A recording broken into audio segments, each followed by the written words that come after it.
I cried myself to sleep every night for the last several months. Why?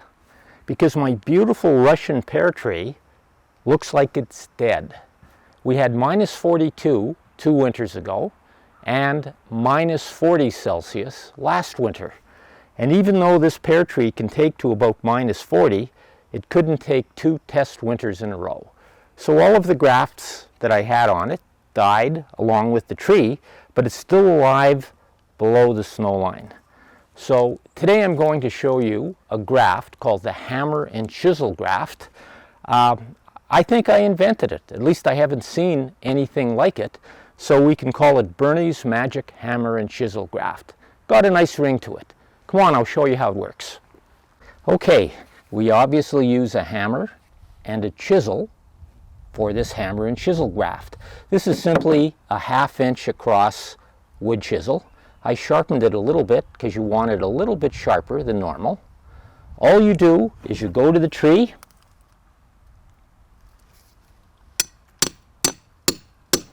hit it 4 or 5 times until you hit the heartwood.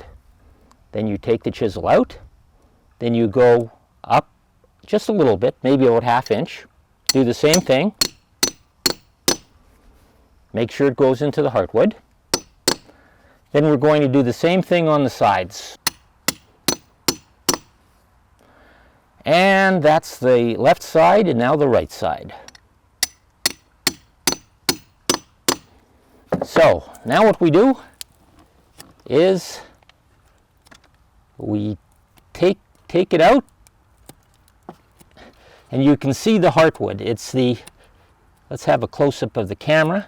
You can see it's nice and green and shiny right down in the middle. Now there's one last thing we do, and we make another cut. Then with this cut, we just simply open it just a little. Now we're ready for the scion. Put the scions in about 1 inch or 2 of water in the fridge overnight. Just simply cut a new bottom, put them in the fridge. They soak up an awful lot of water, and they graft really, really nicely, and they're more likely to take. You only need about 2 or 3 buds.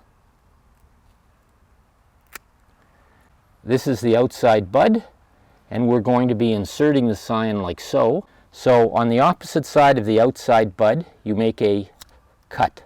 Pretty simple. Then you make a chisel cut on the other side, like so. Now here's a semi-tricky spot. You just very lightly expose the cambium layer,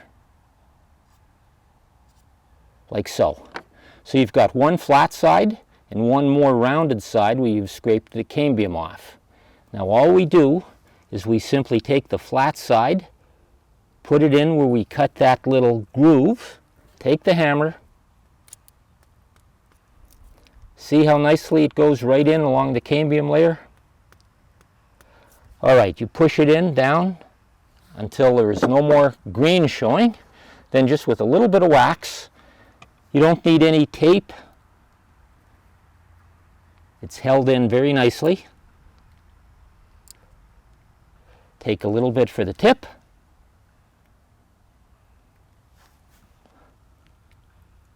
And that's it. There's really no other type of graft you can do on a hard, bumpy surface like this with maybe a 1/4 inch of corky bark than this one. And this works very well. You've got a lot of sap coming up from the root, and what will happen is these hardy pears, and I've done a couple a week or 2 earlier. Here's one that I did a couple of weeks ago, and you can see it's already starting to take. And another one on this side from a couple of weeks ago. You can see they're starting to take. So this hammer and chisel graft is an ideal graft when you're grafting onto a trunk. There's virtually no other graft that you can use that'll work well when you're going through a 1/4 inch of corky bark. But this hammer and chisel graft works really well when you're doing a similar situation like this. Enjoy!